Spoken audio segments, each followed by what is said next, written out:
Okay, yeah, I'm Trevor Pinch. I'm a professor of science and technology studies and sociology at Cornell University. My main profession is as a sociologist of science and technology, and Professor Larry Stern here at Collin College, who's one of the people, the board that's got this new speaker program going, called me up because he used to know me from the days of the sociology of science when he was a more active participant in the field, and he knew that I knew about the social roots of knowledge, and they wanted to focus for this series on the social roots of knowledge, and he thought I'd be a good person to kick off the series with because I do the sociology of science and technology, and clearly if you're talking about knowledge, science, technology and medicine are some of the most important knowledge that we've got on the planet.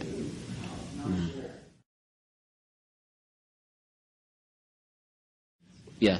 Okay. This is a story I was telling about the Vice Chancellor of Bath University, where I did my PhD, who's in Britain a Vice Chancellor like a university president.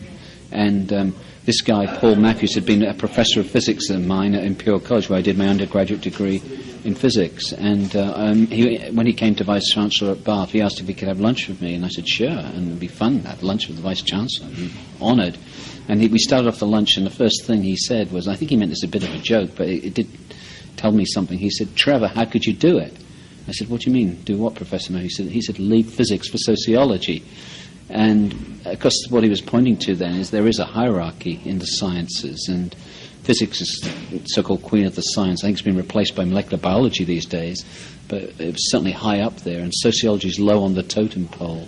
And so the question was, how could you claim to be studying something like physics or science from the point of view of this lowly sociology? And I always found that really good fun, you know, that you're back against the wall, so no one taking you seriously, not taking sociology that seriously. And, of course, I knew, it seemed obvious to me, that physics, like any other body of knowledge, was developed within a community. It's social in its roots, and that sociologists are bound to have something to say about it. And in the end, be kind of vindicated, so I just kept pushing away at this work, doing it.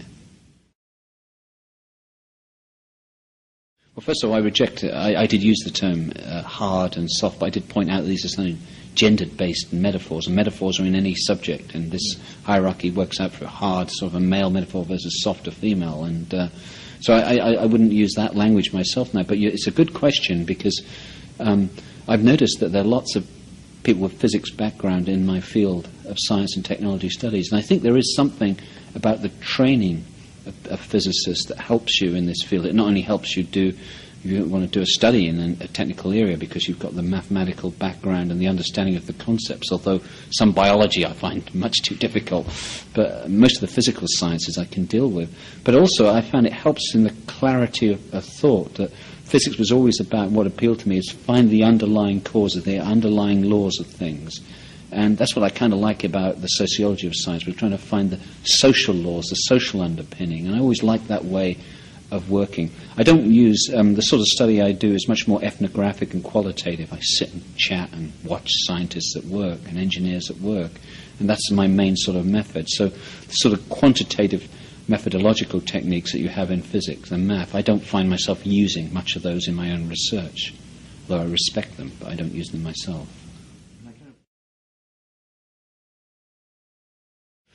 No, I think of that. I know what you're talking about. I think, Garrison, that's more an example of how language is important in science. That all science, it depends upon language. You know, scientists talk to each other, but it's crucial in most scientists in the written word. You know, scientific results are published in journals. Now it's done online, but it's in written versions, and they have lab notebooks in science.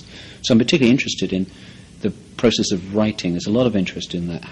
How do scientists write? What is conveyed in the language that they use? And the example I was talking about last night was that you may have something like, this is a statement, Jim came into the laboratory late at night and bleary-eyed peered into the eyepiece of the spectrometer. And then in a scientific article, that account will become translated as data from the spectrometer were taken. And Jim has vanished, the bleary-eyed, the particular circumstances of the lab. And that's how you're taught to write up stuff, in the passive tense. There's no active scientist there. And what I was pointing to was the effect of this language makes it seem science more objective. The human has gone from it. And that may be a necessary fiction to do science, but if you put the human back in, you get a different image of science, and it's a different account of science, and there are many different accounts of science. As Diane Ackerman, who's one of your speakers in this series, is interested in poetry and science. That's another way of understanding the natural world through poetry, and there are many different languages for understanding nature, and the scientific language is just one of them. That's a really tough question, because it's like a counterfactual, which is notoriously hard to prove. You know, what if this had changed? Would everything else have changed? And it's hard to know for sure. I think that certainly if the human dynamics of science were different and we lived in a different society, then the sort of scientific knowledge we produce could be very different. Just one little example of this. It's obvious that if you look at the scientific community today, it's still mainly male. Just think about if gender relations changed in our society and more women scientists came into science, what sort of science would we have? Would it be different to the sort of science we have today? And it's hard to prove, but I kind of like to think it would be different in some respects, and I'm hoping that experiment's going to happen by more women coming into science.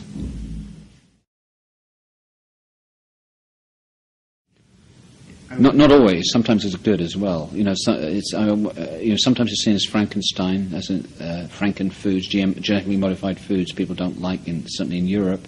But also people think of the scientists as high priests and godlike figures and capable of delivering miracles at the point of high modernity. Say after the Second World War, people wouldn't necessarily think of science as evil. They think of it as a good. I give this example of scarlet fever. You know, my daughter, my 9-year-old, has had scarlet fever 3 times, and I just take her to the doctor. He writes a prescription for antibiotics. She takes the antibiotics. She's cured. But 50 years ago, that was a death sentence for scarlet fever. So that's a miracle that, that scientific, in this case medicine, with antibiotics, been able to deliver. So I think throughout history, there's been these 2 metaphors: scientists as gods and good, and scientists as evil. And the whole point of our book series, which I've written with Harry Collins, the Golem series, the Golem of science, of technology and medicine, is to chart a middle way between these good and bad metaphors, good and evil metaphors.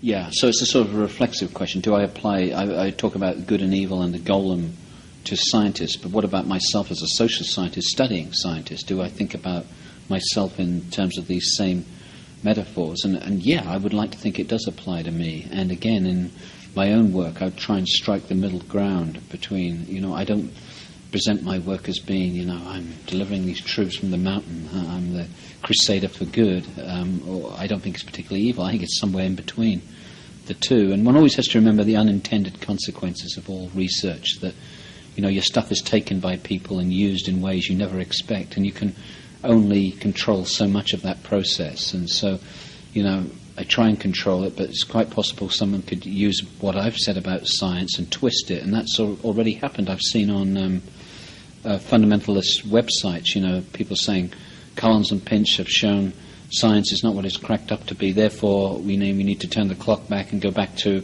religious understanding of the world. And that's not what we're saying at all. And that's, from my view, I have deep respect for religion and people's religious views, but to use our views on science or reject science is the wrong way to go. I think science and religion can have lived together and are quite compatible with each other, actually. So that's an example of someone misusing my own work. But that happens all the time. It's hard to control that.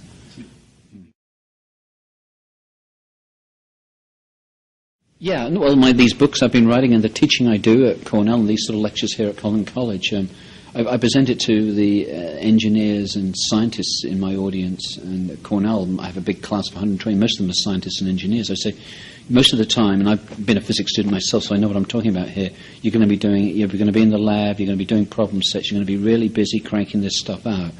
And there's very few moments you get to reflect upon your practice as a scientist and engineer. And this is one of these few courses, one of those few moments you're going to get a chance to look at the process of science and technology and reflect upon it. And it's really important to do that, because when you go out there in the wider society, you're going to find, particularly as engineers, that the social side of engineering is increasingly important. You're going to be in a company where these sorts of dilemmas about, these sort of ethical dilemmas are going to be facing you, and you need to know how to act. So this stuff is going to stay with you the rest of your life, and it's really important. That's how I look at it.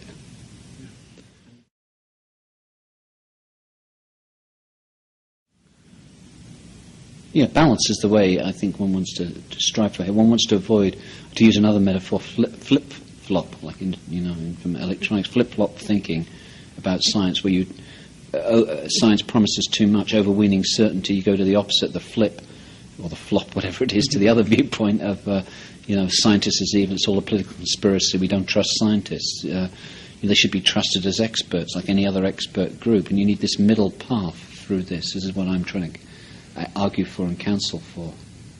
Balance.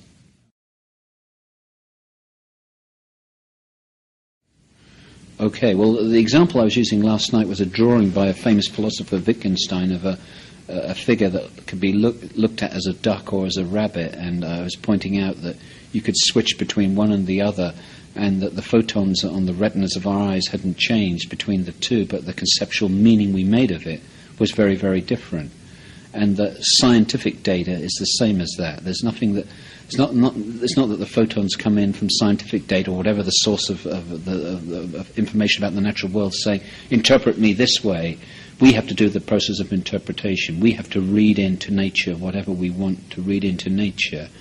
And there are more than one readings of nature that are often possible, and it's always wise to remember that. And one only occasionally sees this in the history of science when you have these big debates and controversies, and rather than hiding them under the carpet, I like to look at them, because then you can see the possibilities of how nature could go one way or the other, and that scientists construct these meanings of the data that are often very different, often incompatible.